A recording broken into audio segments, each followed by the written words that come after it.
Habakkuk chapter 2, verse 2 says, "Then the Lord said to me, write my answer plainly on tablets, so that a runner can carry the correct message to others." You know, that message is given or was given to Habakkuk by God, and God told Habakkuk that these things, this message, write it down. And so this day, the Lord is telling us to write it down. Whatever message that He speaks to us, whatever idea that He gives us, we need to write it down. Whatever dream we get, we need to write it down. Whatever vision we have, we need to write it down. And as we write that vision down, pray over it, prophesy over it, speak over it, and tell it that, you know, my prayer is for me, is for this to become a reality.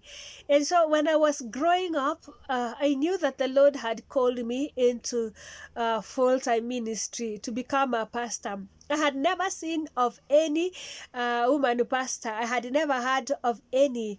In my local church, we didn't have any woman leading or, you know, anything like that. My family was a nominal Christian family. We were not committed. And so I didn't have a role model. I didn't have someone I can look up to. But I knew for sure that the Lord had called me to serve Him as a pastor. And so later in life, when time was up for me to join the ministry, I called my colleagues. I was working somewhere and I called my colleagues. I told them that I'm quitting that job because I want to join full-time ministry as a pastor. And they all laughed at me because they couldn't believe that I was leaving a job to become a pastor.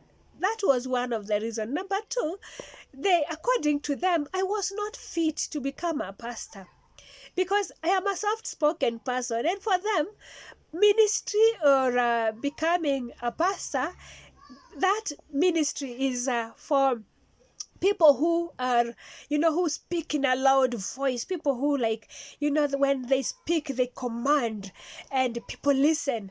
And so my colleagues told me, Pastor, it's not your thing. Don't quit job to go and become a pastor because you will fail. They warned me. They told me that you will fail. If don't dare to leave this job, because as soon as you leave it, you will go out there and get frustrated, and then you'll come back here begging to be re-employed. But because I knew that God was calling me to become a pastor, I went ahead and left the job. Later, I went home to tell my mother about what I had done. And my mother told me that she has never seen a foolish woman like me. She told me, how can you leave job to become a pastor? And she discouraged me. She couldn't believe that I was leaving job to become a pastor. But again, because of the seed, because of the vision, because of the dream that the Lord had put in my heart, I knew that the Lord was calling me to become a pastor, and I knew very well that when He begins something, He will bring it to completion. And so I'm speaking to someone out there, someone who is stuck in a prison of other people's opinion.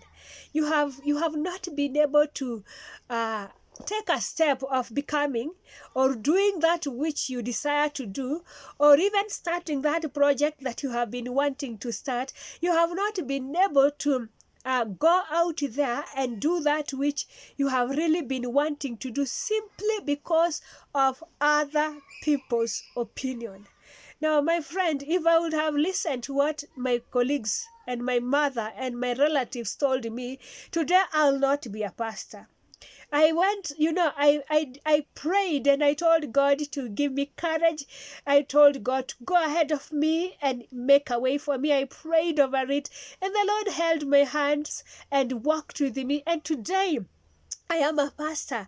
And when I look back, I can see, that long journey, the Lord taking me from one level to another, to another, to another. Because even how I went to a theological college, how I went and finished, all that is a miracle. And every step of my life was confirming the faithfulness of God. It was confirming that it truly the Lord was with me, that I need to continue to forge ahead because the Lord is with me.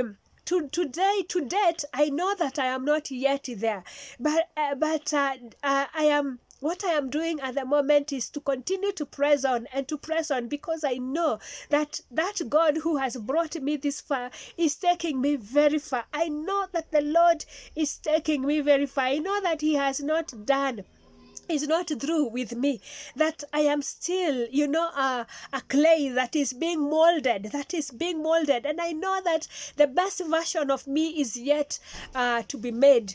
And so I want to encourage someone somewhere, someone who is out there, someone who is stuck, simply because people have been telling you that you cannot become someone who has been who is stuck because of what people think about you, because of what the society think about what you want to do, because of the opinion of your close family members and your friends. I want to tell you that, you know what, God knew you, and He's the one. If truly that vision, if truly that dream is coming from the Lord, He will bring it to a reality. You only need to put your trust in the Lord. You only need to continue, to seek God and to commit the whole thing to the Lord, to commit yourself to the living God.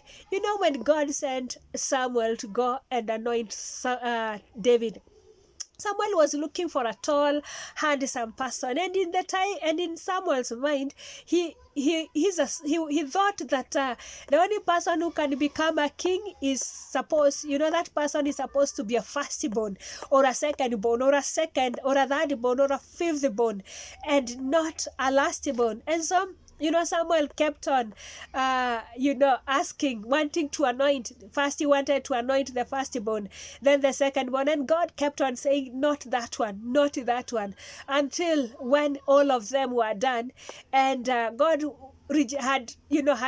God told David, not those ones, until Samuel had to ask Jesse whether there is another of his sons who is not there.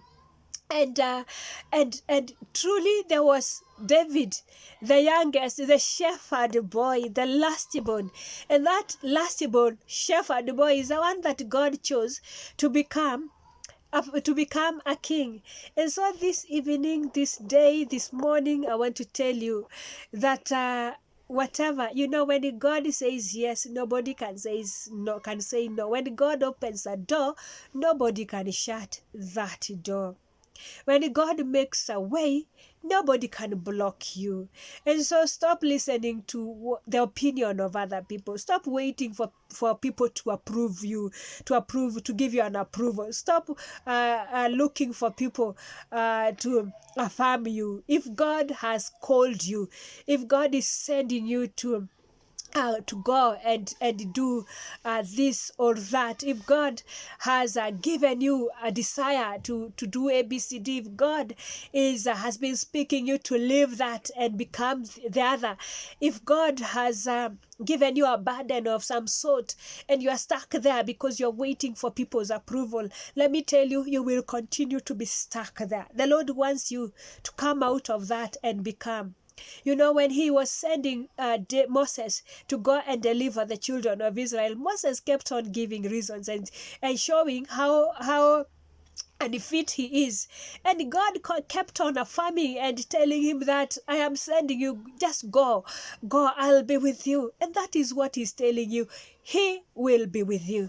And so I want to tell you a few things that you need to do for you to be able to unlock that stalemate of your vision, of that desire, of that idea, of that thing that you want to achieve. First, you need to dream it again. visualize it, think about it, have a picture of how you want it to look like, of how of what God has in store for you. Have a picture of that, visualize it, dream it again and again, because before it becomes a reality, it has to begin from your heart. It has to begin from your mind. It has to begin from your thought. And so think about it. And as you think about it, don't just think about it plainly like that, but think about it prayerfully. Visualize it prayerfully. Dream about it prayerfully. Number 2, believe it. Believe that yes, you can. Here I am, a living testimony. I came from a wrong family. None of my family member was a pastor or a church elder. They were actually, my parents were not Christians. They were not Christians, but I had faith that the Lord was calling me to become a pastor. And so believe that you can become, believe that it is possible, believe that it is doable. And so have faith, because you can do everything through Christ who strengthens you. Have faith that there is nothing that is impossible before God. Have faith, believe that it is possible, that you can become. Believe that the Lord can open that door. Believe that the Lord will provide. Believe that the Lord is with you. Number 3, plan. Plan it. And that is where now writing it down comes in. So write that vision. Write it down. And again, as you write it down, not just write it, but write down prayerfully. Write as you commit every step of whatever you're writing to the Lord in prayer. Write it, plan and commit those plans to the living God, and tell God to make those plans a reality. And then number 4, pray about it. Pray for it. Pray for that dream. Pray for that idea. Pray for that project. Pray for that thing that you want to do and you have been thinking about it. Pray for it. And not just a prayer, but sometimes you will need to fast and pray and seek God seriously and ask God to make it clear. Ask God to open a door for you. Ask God to provide the resources needed. Ask God to provide the right people to you. Some of us are surrounded by, vision killers. Some of us are surrounded by, people who are pulling you down.